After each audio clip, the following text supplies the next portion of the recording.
What's happening, YouTube? Back in the day gamer here. Thanks for tuning into my channel, and today I am coming at you straight from Greenville, South Carolina and the Southeast Game Exchange. It was this past weekend. I just got home and man was it a ton of fun. I got a lot of games here and a lot of stuff to talk about, so I'm going to break this video up into two parts. It's going to kind of be like a pickup storytelling slideshow. So let's jump right in and see what happened on day one.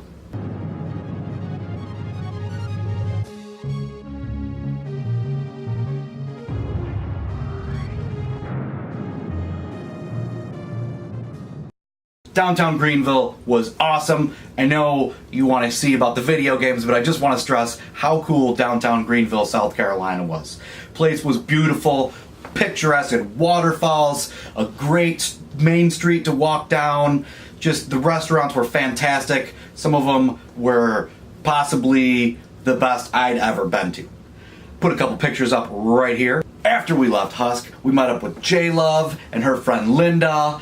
Hit up a couple of places, then met up with Your Player 2 and his buddy Sean. You know, just walked around the downtown area, ended up at this awesome tapas sushi joint where I had a bunch of crazy stuff. So did everybody. Everybody's trying different things. Great place to eat, forget the name of it.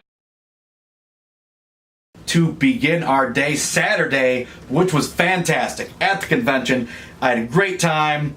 We then met Megadan and his wife, Meg. Hung out with a ton of other people, Captain Retro, Nostalgic Numbnuts, there's a whole bunch of people. I don't want to leave anybody out. I'm not going to name everybody. Just want to get to the games because that's what you want to see. Let's start by lowest resolution. I guess I only picked up one Atari game, Star Master. You know, these Activision games are always good to collect. Cartridges look great. Picked up a few Famicom games. You know, I'm a big fan of those. This one is called Dynamite Bowl. It's pretty cool. It's a decent bowling game that I'd never heard of. That's the beauty of the Famicom. You're always picking up new games that you never knew existed. The controls and graphics are both better than most of the NES bowling games I have. Wouldn't say it's a must-have, but it's a good game if you're looking for a Famicom bowling title. Then I picked up a game that I've wanted since way back in the day, and that is Pac-Land. I used to play this game at the Quickie Mart way back in the 80s. Obviously this port doesn't do the game justice, but I'm going to play the hell out of it anyway. So don't hate and unsub me right away, but I much prefer Pac-Land to the actual Pac-Man game. I know.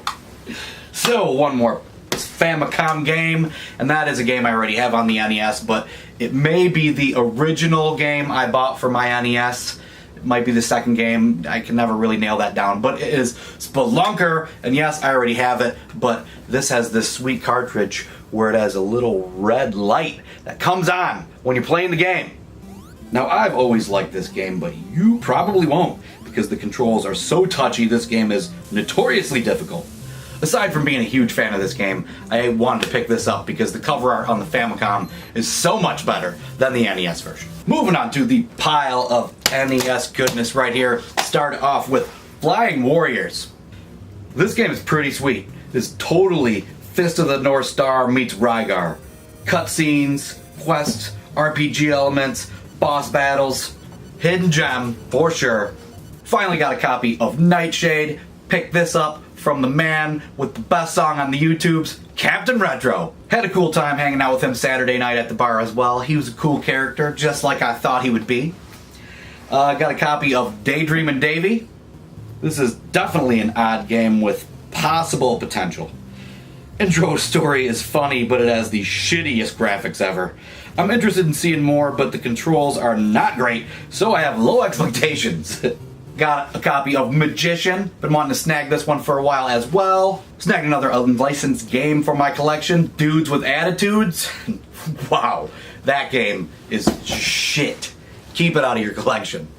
On the flip side, here's the gem of the NES lot, and it is a game I have been trying to get my hands on for quite some time, and it is a definite gem. A little pricey. Dusty Diamonds All-Star Softball. First off, the graphics in this game just suck, but that doesn't make it a bad game. It gives you tons of choices, starting off with 1 or 2 player, which 2-player mode is where this game shines, but you get way more than just that. There's slow or fast pitch, the field you play on, your team, and last but not least, you get to choose every player on it. There's got to be over 50 to pick from. There's all different kinds in one way or another. What? Bye. Call him while I'm trying to film the video. Anyhow, what? I was talking about Dusty Diamonds. Where was I at? So all the choices of players you get to pick from, there's got to be over 50.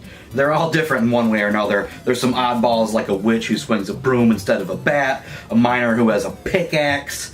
The controls are set up like most NES baseball games. You know what I mean. It handles just like Baseball Stars. But this game, unfortunately, is no Baseball All-Stars. It's good, but not great, and definitely not worthy of the hefty price I paid. But it's still a good game and will best be enjoyed playing with a friend. On the first day of the convention, I only picked up 2 Sega games, 1 Master System, 1 Genesis. Walked over to Captain Retro's booth where I met him for the first time, and before I got to say anything to him, he had a Player's Choice cabinet set up, and there was Mr. Megadan playing him, my favorite game of all times, Mike Tyson's Punch-Out! I talked to him earlier, and he said that he makes some perlers, and he had a couple for me that I expressed some interest in, and this one's going up on the wall. The Duck from Duck Hunt, and this one I think I like the best so far out of all my perlers, and that's Kid Icarus. Good choice there, Dan. So I was picking through the things that Captain Retro had, and I found this, and it may be the gem of what I picked up this weekend. It's a copy of my favorite arcade game of all times, the Master System port, Brass Tag. But what makes this game really cool is that it was actually owned by the Angry Video Game Nerd. I'm sure he just bought it and traded it off. But Captain Retro got this from the Angry Video Game Nerd. Thought that was pretty cool. Wasn't why I bought it. I've been wanting it, I needed it. Now I have it. The fact that James Rolfe owned it before me, I think is super cool. Then I picked up 1 Genesis game, like I said, and it's a game I have been trying to get my hands on for a while. It's always crappy copies. Quackshot. The graphics in this game are very solid. Controls are tight. This is far better than the last Donald Duck game I just picked up, Maui Mallard. But some joker stuck a Japanese cartridge in here. Nothing on the case or cartridge indicated that it's an import, but it's all in Japanese. So fortunately, I can patch on my Retro Freak, and I do collect imports, so it's no big deal. And the last games I'll have here from the first day of the convention are Super Nintendo games, and there are some good ones. 4 games left. First one, Breath of Fire 2. Super glad I got this one. Wanted that for a while. Then I've got a game to play with my wife, Donkey Kong Country 2. We just played through the first one earlier this year, so it's time to move on to that one. Then I got me a copy of Super Double Dragon. To be honest, until a few months ago, I didn't know this game existed. How is that possible? This game has jump kicks, payphones, nunchucks, and a boomerang. It has it all. Graphics look good, very bright and colorful. Sound effects rock, I like it. The final game that I picked up for the first day of the convention is the heaviest hitter, a game I've been wanting for a long time, but never wanted to shell out the bucks. But I decided I was picking it up at this convention, and that is this super minty copy of Demon's Crest. Now, there is no gameplay because I am not even popping this game into the console until Devil's Night. And I'm going to stream this. I know it's not for a few months, but I'm definitely planning on streaming Demon's Crest on Devil's Night. Sounds like a good plan, right? Well, that is everything I picked up at the convention on Saturday. After the convention ended, went back to the room, got cleaned up. We headed over to this spot called the Local Q right across from the Hilton where most of us were staying. And we partied till all hours of the evening. Tossed some pics up right here about that. But this was the best part of the whole convention. I know whenever you ask anybody or you talk about it, yeah, you're going there for video games and video game memorabilia and whatnot. But the best part of these conventions are hanging out with old friends and new friends, and it was definitely the case once again. We had a blast at this thing. Here's, group picture of us. I got to meet some new people this night. Hung out with them on Sunday later, but this was Saturday night. BP Retro, you know, Jay from the Game Chasers was there. He was super cool. There was a couple other guys that I hadn't met before, like Nostalgic Numbnuts, and you know, I'll label the picture here so you don't miss anybody, but man, it was a great time.